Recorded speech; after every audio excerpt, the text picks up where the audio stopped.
ओम शांति। 3-8-23 की वाणी है।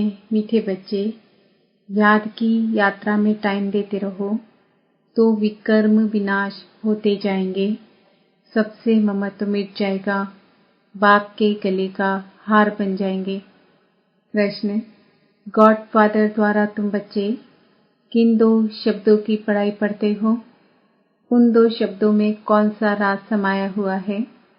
उत्तर, God father तुम्हें इतना ही पढ़ाता कि हे आत्माएं, शरीर का भान छोड़ो और मुझे याद करो। यह 2 शब्दों की पढ़ाई इसलिए पढ़ाई जाती है क्योंकि अब तुम्हें इस पुरानी दुनिया में पुरानी खाल नहीं लेनी है। तुम्हें नई दुनिया में जाना है। मैं तुम्हें साथ ले चलने आया हूँ, इसलिए देह सहित सब कुछ भूलते जाओ। गीत तुम ही हो, माता पिता तुम ही हो। ओम शांति। बच्चे सालिग्राम जानते हैं कि कोई मनुष्य द्वारा हम शास्त्र नहीं सुनते हैं। इसको सत्संग नहीं कहा जाता है, पढ़ाई कहा जाता है। अगर मनुष्यों से पूछा जाए तो कहेंगे कि हम सत्संग में जाते हैं, वह कहेंगे कि हम कॉलेज में जाते हैं। यह तो जानते हो, सत्संग में साधु संत विद्वान आदि सुनाने वाले होंगे। स्कूल में भी मनुष्य टीचर प्रोफेसर आदि होंगे। यहाँ मनुष्य नहीं है। यह है बेहद का रूहानी बाप, जिसको कहा जाता है त्वमेव माता पिता त्वमेव। यह महिमा देवताओं की भी नहीं, ब्रह्मा विष्णु शंकर की भी नहीं। यह महिमा है निराकार परम पिता परमात्मा की। अब बच्चे जानते हैं कि निराकार परम पिता परमात्मा यह शरीर धारण कर पाठ बजा रहे हैं। सिवाय इस निराकार परम पिता परमात्मा के कोई भी ब्रह्मा कुमार कुमारियों को पढ़ा नहीं सकते। ब्रह्मा को भी ज्ञान सागर नहीं कहेंगे, इसको प्रजापिता कहेंगे। ज्ञान सागर एक ही निराकार परम पिता परमात्मा को कहा जाता है। वही पतितों को पावन बनाने वाला है, क्योंकि ज्ञान सागर से ही सद्गति होती है। यह है नई बात। गीता में श्री कृष्ण का नाम डालने से खंडन कर दिया है। अब मनुष्यों को कैसे पता पड़े कि नॉलेजफुल परम पिता परमात्मा आकर नॉलेज देते हैं? यह मनुष्य भूल जाते हैं। ऐसे नहीं कि शास्त्र आदि द्वापर के आदि में ही बनते हैं। नहीं, समझाया जाता है पहले बाप का चित्र मंदिर आदि बनते हैं, जिससे भक्ति शुरू होती है। भक्ति भी बहुत समय परमात्मा की होनी चाहिए, क्योंकि ऊंचते ऊंच वह है, उनकी पूजा पहले शुरू होती है। पूजा लायक है ही एक शिव। ऐसे नहीं कि ब्रह्मा विष्णु शंकर व जगदम्बा जगत पिता पूजा के लिए लायक हैं। इन सबको पूज्य बनाने वाला एक ही बाप है। उनकी भक्ति भी जरूर अधिक होगी। यह ब्रह्मा तो कुछ नहीं, इनमें परम पिता परमात्मा न आए तो इनकी पूजा क्या होगी? सबका सद्गति दाता एक ही बाप है। यह विचार सागर मंथन करना होता है। भक्ति कैसे शुरू होगी? शिव बाबा तो विचार सागर मंथन नहीं करते, बच्चों को विचार सागर मंथन करना है। सरस्वती जो ब्रह्मा की मुख वंशावली है, उनको भी विचार सागर मंथन करना है। ऊंचते ऊंच है एक, अगर वह न आए तो दुनिया को पतित से पावन कौन बनाए? सब मनुष्य मात्र पतित हैं। अब शिव बाबा न आए तो स्वर्ग का वर्षा कौन देवे? निश्चय बुद्धि नहीं है तो विजयमाला में पिरो न सके। सपूत बच्चे सदैव गले का हार बनते हैं। बाप भी खुश होते हैं। यह बच्चा बड़ा सपूत आज्ञाकारी है। बहुत माँ बाप होते हैं जिनको 12-14 बच्चे भी होते हैं, जिनमें कोई कपूत कोई सपूत भी होते हैं। पतित पावन बाप के सिवाय पतितों का उद्धार कोई कर नहीं सकते हैं। तुम जानते हो कि गंगा नदी पर भी गंगा का मंदिर है, तो समझाना चाहिए कि गंगा फिर कौन है? क्या यह कोई शक्ति है जिससे पतित से पावन बनते हैं व पानी से पावन बनते हैं?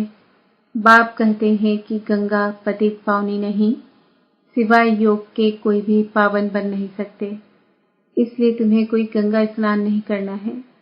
योग का अर्थ है याद, बुद्धि का योग लगाना है। वह तो बहुत योग आसन आदि लगाते हैं, अनेक प्रकार के हठ योग करते हैं, उनको योग नहीं कहा जाता है। माताएं अबलाएं हठ योग को क्या जाने। मनुष्य स्कूल में पढ़ते हैं, उसमें धक्के खाने की कोई बात नहीं रहती है। कोई न कोई इम्तिहान पास करते हैं, जानते हैं यह इम्तिहान पास करके यह बनेंगे। यहाँ भी तुम जानते हो यह भी इम्तिहान है। गॉडफादर पढ़ाते हैं, वह है पतित पावन। तुम्हारी है गॉडफादरली स्टूडेंट लाइफ। बाप पति से पावन कैसे बनाते हैं? कहते हैं, हे आत्माएं, इस शरीर का भान छोड़ो। इस पुराने शरीर को छोड़ना है। पहले पहले तुम्हारा शरीर गोरा था, अब आयरनाइज्ड हो गया है। अभी तुमको नई खाल तो यहाँ लेनी नहीं है, क्योंकि यहाँ तो 5 तत्व ही तमो प्रधान है। अभी मैं तुम बच्चों को अपने साथ ले जाऊंगा। कल्प पहले भी ले गया था। मैं कालों का काल हूँ, सबको वापस ले जाऊंगा। फिर तुमको अमरपुरी में भेज दूंगा। यह है मृत्युलोक, चीची दुनिया। इसलिए संगम युग को 100 वर्ष चाहिए, और तो हर एक युग 1250 साल का होता है। इस पिछाड़ी के संगम युग की आयु बहुत छोटी है। जैसे ब्राह्मणों की चोटी छोटी होती है, वैसे संगम युग की आयु भी छोटी है। फिर ये दुनिया खत्म हो जाएगी तो नए मकान आदि बनाने शुरू करेंगे। उसमें पहले श्री कृष्ण आता है। वह शौकीन है महल आदि बनवाने का। कोई तो बहुत शौकीन था ना, जिसने सोमनाथ का मंदिर बनवाया। बिरला भी शौकीन है, कैसा अच्छा मंदिर बनाया है। नंबर 1 में पूज्य है शिव बाबा। फिर भक्ति मार्ग में भी पहले सोमनाथ का मंदिर बनता है, सो भी कुछ समय बाद में बनता होगा। फिर पूजा शुरू होगी। अभी तो है घोर अंधियारा, रात पूरी हो फिर दिन आता है। बाप कहते हैं, मैं रात और दिन के बीच में आता हूँ। महाभारी लड़ाई भी है। लिखा हुआ है कि यादवों के पेट से वह चीजें निकली जिससे सारे कुल का विनाश हुआ। तुम देख रहे हो बरोबर विनाश के लिए तैयारी कर रहे हैं। समझते हैं कोई प्रेरक है। दोनों ने विनाश के लिए बॉम्ब्स बनाकर रखे हैं। आफतें भी आनी हैं। तुम तो प्रैक्टिकल में देख रहे हो, स्थापना भी हो रही है, विनाश भी सामने खड़ा है। समझो कोई ने विनाश नहीं देखा है। अच्छा, वैकुंठ तो देखते हैं ना। अच्छी तरह पढ़कर बाप से पूरा बेहद का वर्षा लेना है। तुमको साकार नहीं पढ़ाते हैं, शास्त्रों आदि की बात नहीं है। यह तो ज्ञान सागर स्वयं पढ़ाते हैं। तुम अपने को देही समझ बाप को याद करते हो। भगवानुवाद अपने बच्चों प्रति कहते हैं, मैं तुम बच्चों के सम्मुख होता हूँ। जो मेरे बच्चे बनते हैं उनमें से कोई सोतेले हैं, कोई मातेले हैं। मातेले बच्चों को ही वर्षे का हक है। संशय बुद्धि को सोतेला कहा जाता है, उनको वर्षा नहीं मिल सकता। वह फिर पुरुषार्थ अनुसार प्रजा में चले जाते हैं। मातेले राजाई में आ जाते हैं। वह बाप को प्यार करते हैं, बाप उनको प्यार करते हैं। गाते भी है ना, तुम पर बलिहार जाऊंगा, वारी जाऊंगा। बाप कहते हैं, मुझे याद करेंगे तो मैं तुमको मदद दूंगा। हिम्मते मर्दे मददे खुदा। और सबसे बुद्धि योग तो एक से जोड़ना है। तुम कहते हो हम बाबा के हैं, यह सब कुछ बाबा का है।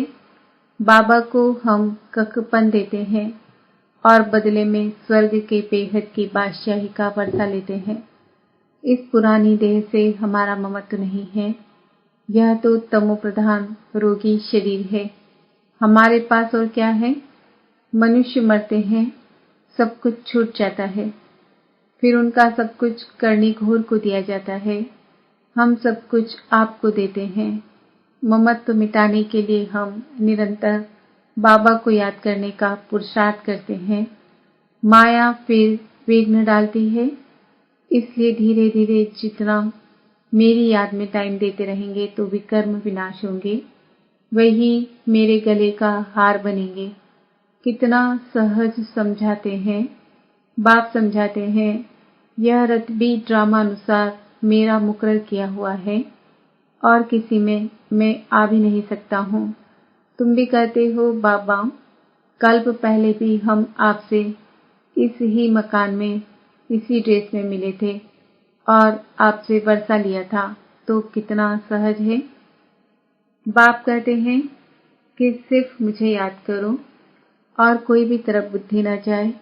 याद रखना, अंत काल जो पुत्र सिमरे, अगर किसी को भी याद किया तो फिर वहां जन्म लेना पड़ेगा। कहाँ भी ममत्व नहीं रहना चाहिए। अंतकाल जो स्त्री सिमरे, बाप आते हैं पतितों को पावन बनाने, उनकी कितनी महिमा करते हैं। एको अंकार उनका एक ही नाम है, उनको दूसरा शरीर मिलता ही नहीं है जो नाम बदली हो। तुम तो 84 जन्म लेते हो तो नाम भी 84 पढ़ते हैं। बाप की महिमा में गाते हैं, निर्भय निर्वय अकाल मूर्त, वही कालों का काल है, उन्हें काल खा नहीं सकता। मैं सभी को मुक्ति धाम में ले जाऊंगा। निर्वैर, मेरा कोई से वैर नहीं है। अकाल मूर्त अजूनी, मैं जन्म मरण में नहीं आता हूँ। उनकी कितनी महिमा गाते हैं। गाया भी जाता है, दुख हरता सुख करता। कलयुग के दुख हरते हैं, सतयुग के सुख देते हैं।